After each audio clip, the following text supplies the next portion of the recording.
جی بسم اللہ الرحمن الرحیم. اس سے پچھلی ویڈیو میں نے 3-4 کیسز کے بارے میں بتایا تھا. اس ویڈیو میں بھی میں نیکسٹ 3-4 کیسز کے بارے میں بتاؤں گا آپ کو, جس میں عامر لیاقت حسین صاحب کا کیس تھا, ڈی ٹی ایچ کا کیس تھا, کچھ اور دیگر کیسز تھے.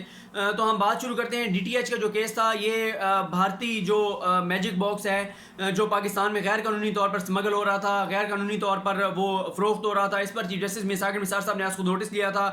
ان کے آج خود نوٹس لینے کے بعد پھر ایک ٹاسک فورس بنائی گئی, جس میں ایف آئی اے تھی, جس میں ایف بی آر تھی, جس میں پیمرا, جس میں پی ٹی اے, یہ سارے ادارے شامل تھے. پھر کریک ڈاؤن کیا گیا اور 9 کروڑ روپے کی ڈیوائسز, 9 کروڑ سے زائد کی ڈیوائسز جو ہیں وہ ریکور کی گئی ہیں, جو غیر قانونی طور پر فروخت ہو رہی تھیں. آج چیف جسٹس صاحب نے پوچھا ہے کہ کیا مکمل طور پر روک دیا گیا اس سلسلے کو, تو بتایا گیا کہ کافی حد تک روک دیا گیا ہے. چیف جسٹس صاحب نے کہا اگر میں جاؤں مارکیٹ سے اور لے آؤں تو پھر آپ کو کون ذمہ دار ہوگا.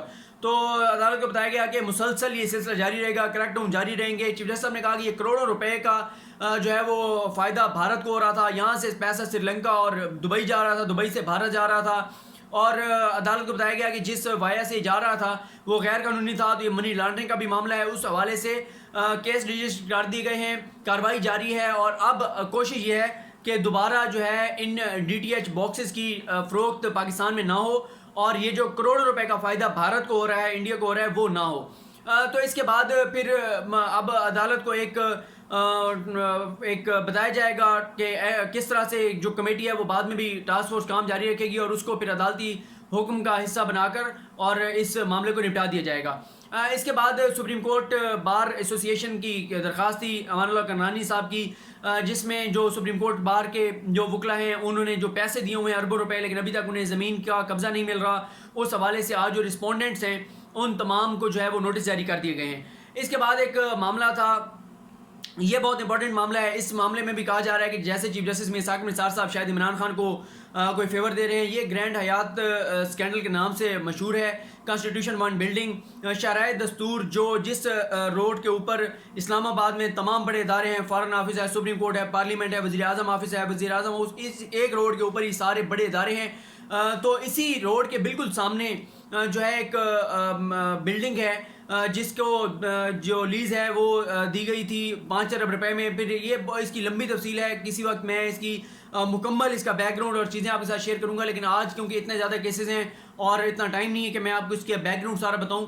لیکن اس کیس میں عدالت یہ دیکھ رہی ہے کہ 5 ارب روپے کی لیز پر یہ جگہ دی گئی تھی. اب بہت ساری کنسٹرکشن ہو چکی ہے, بہت سارے لوگوں نے فلیٹ خرید لیے ہوئے ہیں. یہ ضرور ہے کہ اس میں عمران خان کا بھی فلیٹ ہے, خواجہ آصف کا ہے, جسٹس ریٹائرڈ شاہد ناصر الملک صاحب کا بھی نام آ رہا ہے, ان کا ہے, کچھ اور جو ہے وہ سابق ججز بھی ہیں, جرنیل بھی ہیں, پولیٹیشنز بھی ہیں, بہت سارے لوگوں کے, کیونکہ یہ ایسی لوکیشن کے اوپر ہے کہ بہت مہنگے فلیٹس ہیں, تو بہت بڑے لوگوں کے ہیں. اور زیادہ جو سپریم کورٹ کا کنسرن ہے وہ اوورسیز پاکستانی ہیں جنہوں نے باہر سے بیٹھ کر انویسٹمنٹ کی ہوئی ہے, اور ان لوگوں وہ کنسرن ہیں جو تھرڈ پارٹی انٹرسٹ کریٹ ہو چکا ہے. جہاں پہ بھی تھرڈ پارٹی انٹرسٹ کریٹ ہو جاتا ہے, لوگ انویسٹ کر بیٹھتے ہیں, وہاں پہ عدالت کو یہ چیزیں بھی مد نظر رکھنی ہوتی ہیں.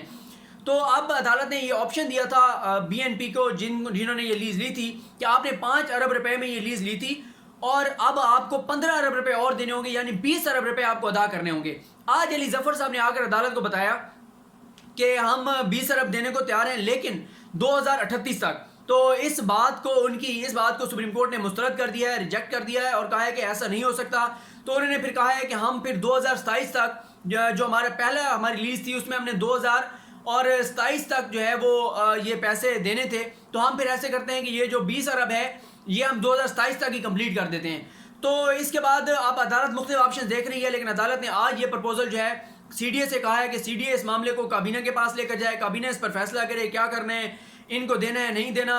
عدالت کہہ رہی ہے کہ اگر نہیں دینا تو پھر ہمیں آپشن بتایا جائے کہ پھر کیا کیا جائے, یا تو سی ڈی اے اس کو ٹیک اوور کر لے, C D A take over کر کے اس کو مکمل کر کے, اور جن لوگوں کے فلیٹس ہیں جنہوں نے پیسے دیے ہوئے ہیں وہ فلیٹس ان کے حوالے کر دیے جائیں, اور بی این پی نے جو پیسے دیے ہوئے ہیں لیز کی مد میں وہ ان کو واپس کر دیے جائیں. فیصل ارب صاحب نے امپورٹنٹ بات کی, انہوں نے کہا کہ انہوں نے تو اپنی جیب سے کچھ بھی نہیں لگایا, بی این پی نے, انہوں نے جو کچھ ایڈوانس دیا تو اس سے زیادہ تو انہوں نے 4-5 ارب روپے تو جو انہوں نے فلیٹس بیچے اس کی مد میں جو ہے وہ ریسیو کر لیا ہے. تو عدالت یہ دیکھ رہی ہے کہ اگر یہ نہیں کرتے بی این پی, اگر وفاقی کابینہ ایکسیپٹ نہیں کرتی تو پھر وفاقی کابینہ اور سی ڈی اے کیا سجیشن دیتے ہیں کہ پھر اس کے ساتھ کیا کیا جائے اس معاملے میں. تو اس کے بعد پھر معاملہ ہے تطہیر فاطمہ کا. یہ کیس میں آپ کو بہت تفصیل کے ساتھ اس کے بارے میں بتا چکا ہوں کہ کیس کیا تھا. ایک بیٹی آئی تھی جو اپنے والد کو ڈس آن کرنا چاہتی ہے. لمبی پروسیڈنگز کے بعد عدالت اس نتیجے پر پہنچی ہے کہ قانونی اور شرعی طور پر یہ ممکن نہیں ہے کہ کوئی بیٹی اپنے والد کو ڈس آن کر دے, وہ اپنے والد کا نام تبدیل کروا کے کسی اور کا نام لکھ دے.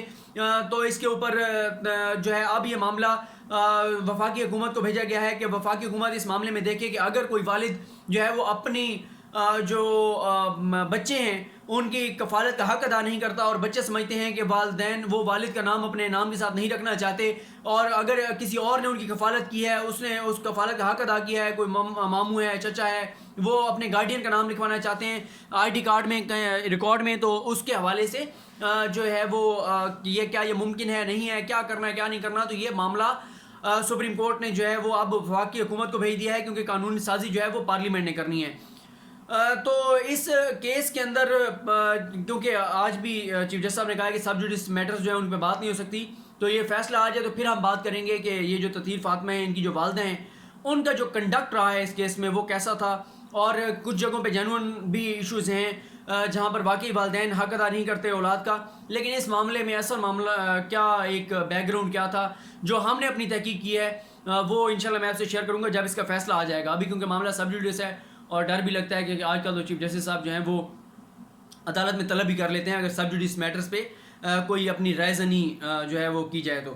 اس کے بعد معاملہ تھا عامر لیاقت حسین صاحب کا. یہ ایک ایسا کیس ہے جس میں عامر لیاقت حسین صاحب کے جو فین ہیں, چاہنے والے ہیں, اور ان کے مخالفین دونوں برابر ہی انتظار کی سولی پر لٹکے ہوئے تھے. ان کے فین, ان کے چاہنے والے یہ چاہ رہے تھے کہ عامر لیاقت حسین صاحب کو عدالت سے معافی مل جائے, وہ کلیئر ہو جائیں. ان کے جو مخالفین ہیں, اور بلکہ یہاں تک کہ پی ٹی آئی میں بہت سارے لوگ انتظار میں تھے کہ کب عامر لیاقت حسین صاحب کو توہین عدالت کا جرم لگا کر اور ان کو نائل کر دیا جاتا ہے ایم این اے شپ سے. تو آج جب کیس کی سماعت پہلے شروع ہوئی تو اس وقت ان کے وکیل رضوان عباسی موجود نہیں تھے. پھر چیف جسٹس صاحب نے کہا کہ ہم اس معاملے کو دوبارہ لیتے ہیں. پھر یہ معاملہ 5:05 بجے دوبارہ ٹیک اپ ہوا. تو وکیل جو تھے رضوان عباسی, انہوں نے کہا کہ ہم اس معاملے کو کنٹیسٹ نہیں کرنا چاہتے, ہم غیر مشروط معافی مانگنا چاہتے ہیں. تو چیف جسٹس صاحب نے عامر لیاقت حسین صاحب کی جانب دیکھتے ہوئے کہا کہ ان کے چہرے سے تو نہیں لگتا کہ یہ غیر مشروط طور پر معافی مانگنا چاہتے ہیں یا ان کو کوئی ندامت ہے. تو عامر لیاقت حسین صاحب آئے. عامر لیاقت حسین صاحب نے آ کر کہا کہ میں انتہائی عاجزی اور انکساری کے ساتھ اپنے آپ کو عدالت کے رحم و کرم پر چھوڑتا ہوں. اور انہوں نے کہا کہ میں نے چیف جسٹس صاحب سے انہوں نے کہا کہ میں نے آپ کی غیر موجودگی میں جب آپ نہیں تھے تو میں نے جو ہے وہ ایک تحریری معافی نامہ 4 ججز کے چیمبر میں بھیجا ہے, کیونکہ پہلے یہ معاملہ آپ عمر تا بندیال صاحب اور اعجاز الحسن صاحب سن رہے تھے, تو میں نے آپ تینوں کو الگ الگ معافی نامہ بھجوایا ہے. اور پھر ایک سماعت میں سجاد علی شاہ صاحب موجود تھے, تو میں نے سجاد علی شاہ صاحب کو بھی بھجوایا ہے. فیصل عرب صاحب کیونکہ آپ اس بینچ کا حصہ ہیں, تو میں ان کے سامنے بھی یہ استدعا کرتا ہوں کہ میں آپ سے معافی کا خواستگار ہوں, میں عدالت کا بڑا احترام کرتا ہوں. اور میں آپ کو یہاں پر یہ بتا دوں کہ عامر لیاقت حسین صاحب پر الزام کیا تھا جو ان کا کیس چل رہا تھا. لوگ کنفیوز کرتے ہیں کہ یہ شاید آج بھی سوشل میڈیا پہ چل رہا تھا کہ دانیال, طلال, نہال کے لیے کوئی معافی نہیں تھی, عامر لیاقت کو معافی مل گئی کیونکہ وہ پی ٹی آئی میں تھا. ہرگز ایسا نہیں ہے. دانیال صاحب, طلال صاحب, نہال صاحب پر الزام یہ تھا کہ انہوں نے ججز کو ایک طرح سے گالیاں دیں, عدالت پر الزامات لگائے, ججز کی تضحیک کی, توہین کی, سازش کا الزام لگاتے رہے, اسکرپٹ کا الزام لگاتے رہے. لیکن عامر لیاقت حسین صاحب کا کیس یہ تھا کہ عدالت نے ان کو روکا تھا کہ وہ جیو اور جنگ کے خلاف, مشکل الرحمان اور شاہزیب خان زادہ, ان سب کے خلاف کوئی بات نہیں کریں گے. عدالت کے روکنے کے باوجود انہوں نے کچھ پروگرام میں ان پر الزام یہ تھا کہ انہوں نے پھر بھی باتیں کی. گو کہ عامر لیاقت صاحب کہتے تھے کہ انہوں نے نہیں کی, لیکن کیونکہ وہ بار بار عدالت سے معافی مانگ رہے تھے تو آج پھر چیف جسٹس صاحب نے ان کو دیکھا. اور پھر چیف جسٹس صاحب, جس طرح عامر لیاقت صاحب آپ کو پتہ ہے مقرر بھی ہیں, اور چیف جسٹس صاحب نے بھی کہا کہ آپ عامر لیاقت صاحب یہ تو ہے آپ بڑے زبردست مقرر ہیں, اور چیف جسٹس صاحب پھر مسکرا پڑے. پھر بالکل کمرہ عدالت کا ماحول بالکل تبدیل ہو گیا. جس انداز سے عامر لیاقت حسین صاحب نے معافی مانگی, پھر ان کی جو اردو ہے وہ بھی کراچی والی ہے, تو کراچی کے ہیں وہ, مجھے بھی اکثر میں لفظ اردو کا تلفظ کے صحیح نہ بولوں تو مجھے کراچی سے دیکھنے والے ضرور میسیج کرتے ہیں کہ آپ کا یہ تلفظ ٹھیک نہیں تھا. تو خیر پھر تینوں ججز مسکراتے رہے. اس موقع پر فیصل صدیقی صاحب جو کہ جیو گروپ کی جانب سے وکیل ہیں, انہوں نے کہا کہ میری انسٹرکشنز یہ ہیں کہ میں اس اپالوجی کو اپوز کروں گا. تو اعجاز الحسن صاحب نے کہا اپالوجی یا ایکسیپٹ ہوتی ہے یا ریجیکٹ ہوتی ہے, تو آپ, اور پھر چیف جسٹس صاحب نے کہا کہ جو کنٹیمنر مبینہ طور پر جو ہوتا ہے اس کا اور معاملہ جو ہے وہ اس کے اور عدالت کے درمیان میں ہوتی ہے. عدالت اگر سمجھتی ہے کہ وہ اس کو ریئلائز ہو گیا ہے, اس کو ندامت ہے, وہ آئندہ نہیں کرے گا, تو پھر عدالت جو ہے وہ معافی دے سکتی ہے، اور ہم معافی دے رہے ہیں ان کو جس انداز سے انہوں نے معافی مانگی ہے، کیونکہ عامر لیاقت صاحب نے کہا کہ اگر آئندہ میں کچھ کہوں، کچھ ایسا کروں تو میں آپ کے سامنے آنے کا حق بھی کھو دوں گا، معافی کا حق کھو دوں گا، میں کبھی آپ کے سامنے آنے کے قابل نہیں رہوں گا، میں عدالت کا بڑا احترام کرتا ہوں، ججز کا احترام کرتا ہوں، میں سوچ بھی نہیں سکتا کہ میں توہین عدالت کروں۔ تو چیف جسٹس صاحب نے کہا کہ آپ کو میر شکیل الرحمان صاحب اور میر ابراہیم سے بھی معذرت کرنی چاہیے۔ تو عامر لیاقت صاحب نے کہا اگر میرے کہے ہوئے کسی لفظ سے میر شکیل الرحمان صاحب کی دل آزاری ہوئی ہے تو میں میر شکیل الرحمان صاحب سے بھی معافی مانگتا ہوں۔ تو چیف جسٹس صاحب نے کہا کہ آپ نے یہ جو الفاظ ادا کیے ہیں اس کو ہم ریکارڈ کر رہے ہیں، اس کو ہم اپنے آرڈر کا حصہ بنا رہے ہیں۔ تو عامر لیاقت حسین صاحب کو جب معافی مل گئی تو انہوں نے کہا کہ چیف جسٹس صاحب سے کہ میری یہ خواہش تھی، میں اس کا اظہار کرنا چاہتا ہوں، اور جو میری خواہش تھی وہ یہ تھی کہ جب مجھے معافی مل جائے گی تو میں آپ کو یہ کہوں گا کہ میں جو ہے وہ مجھے معافی آپ دیتے یا نہ دیتے، میں آپ کے پہلے بھی یہ جو آپ ڈیم کا معاملہ ہے، جو آپ پبلک امپورٹنس کی جو آپ مہم چلانا چاہتے ہیں، جو کرنا چاہتے ہیں، اس میں آپ کے ساتھ تھا اور اب بھی رہوں گا، اور ہر مرحلے پر آپ مجھے جو ہے وہ اپنے ساتھ پائیں گے۔ جو ملکی مفاد کے ایشوز ہیں، جو پاکستان کے لیے آپ جو کچھ کر رہے ہیں، اس میں آپ کے ساتھ ہوں۔ تو عامر لیاقت حسین صاحب کا آج معاملہ جو ہے وہ ختم ہو گیا ہے، اور اب دیکھتے ہیں کہ پی ٹی آئی میں جو ہماری اطلاعات ہیں وہ یہی ہیں کہ ان کو وزارت ملنی تھی، لیکن وہ اس لیے نہیں ملی تھی کہ ان کا یہ کیس جو ہے وہ اس کا انتظار کیا جا رہا تھا۔ اب دیکھتے ہیں کہ عامر لیاقت حسین صاحب کو جو ہے وہ وزارت ملتی ہے یا نہیں ملتی، اور ان کے جو قریبی لوگ ہیں وہ تو بڑے پر امید ہیں کہ اب ان کو وزارت مل جائے گی۔ اور آج عامر لیاقت صاحب نے اپنی ویڈیو میں اپنی جو معافی ہے، جس طرح عمران خان صاحب نے اپنی 100 روزہ پہلی پرفارمنس کا کریڈٹ جو ہے وہ اپنی اہلیہ بشرا بی بی کو دیا تھا، تو جو عامر لیاقت صاحب نے کریڈٹ جو ہے وہ سیدہ طوبہ کو دیا ہے، جو کہ ان کی سیکنڈ وائف ہیں۔ انہوں نے ان کو کہا ہے کہ ان کی آنے کی برکت سے وہ الیکشن بھی جیتے، اور وہ جو ان کی زندگی میں آئی تو وہ الیکشن بھی جیتے، اور آج ان کو معافی بھی ملی۔